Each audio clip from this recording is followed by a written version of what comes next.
Mastering emotional regulation under pressure. Welcome back to the Emotional Intelligence in Business mini course. I'm Lisa Manzo, and in today's episode, we're tackling one of the most challenging and valuable skills any leader can develop: emotional regulation under pressure. No matter how experienced or emotionally aware you are, pressure will trigger emotions. Whether it's a difficult conversation, an unexpected crisis, or delivering tough feedback, emotions are a natural response. The difference between average leaders and truly emotionally intelligent ones isn't whether they feel emotions, it's how they manage them in the moment. Emotional regulation is about staying calm, clear, and intentional when stress hits, instead of reacting impulsively and creating more problems.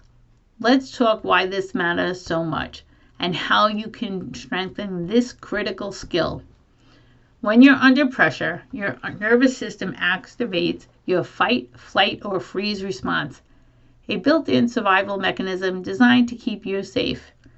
The problem is the response wasn't built for boardrooms or Zoom calls.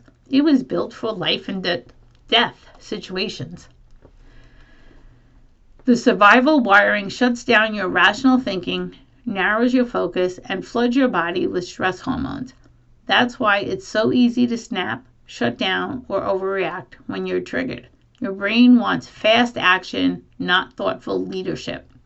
Emotional regulation works by training your brain to pause that automatic reaction, creating space to choose your response, which is essential for leadership. Leaders who can stay calm and composed under pressure gain respect, build trust, and model behavior they want their team to follow.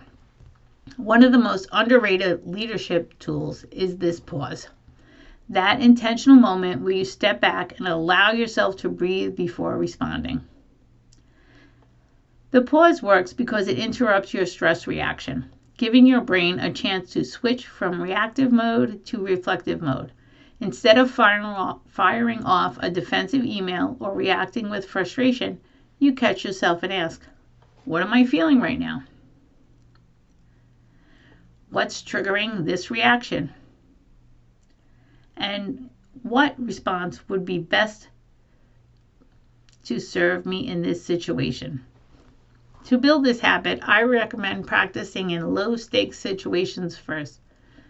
For example, when an email frustrates you or a meeting veers off course, with practice, the pause becomes your go-to response, even in high-stakes moments.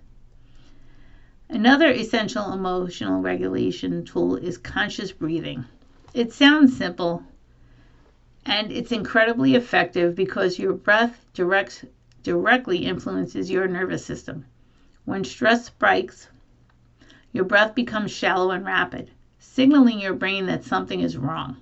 By slowing down your breathing, you send a counter signal telling your brain that you are safe and giving yourself back control. Here are 2 techniques I teach my clients. First is the 4-7-8 breathing method. You inhale for 4 seconds, you hold for 7 seconds, and exhale slowly for 8 seconds.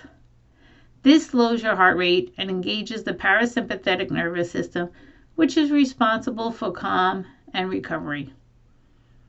The second technique is box breathing. And this is great when you need to ground quickly. For this one, you inhale for 4 seconds, you hold for 4 seconds, you exhale for 4 seconds, and then you hold for 4 seconds. The beauty of the breathing techniques is that they're discreet. You can use them in the middle of a meeting and no one will ever notice. Emotional regulation isn't about suppressing emotions. It's about staying present enough to work with them instead of being controlled by them. Leaders who master this skill become anchors for their team, creating environments where calm and clarity become the norm, even in difficult situations. In the next episode, we'll explore how to build emotionally intelligent teams, because no matter how emotionally skilled you are as a leader, your culture will only thrive when emotional intelligence becomes a shared practice.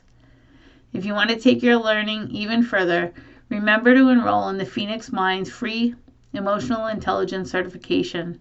It's the perfect way to deepen your skills, add a credible certification to your LinkedIn profile and your resume, showing the world you're not just aware of emotional intelligence, you actively invest in mastering it. You can sign up now at thephoenixmind.com. Thanks for joining me. I'm Lisa Manzo, and I will see you in episode 4.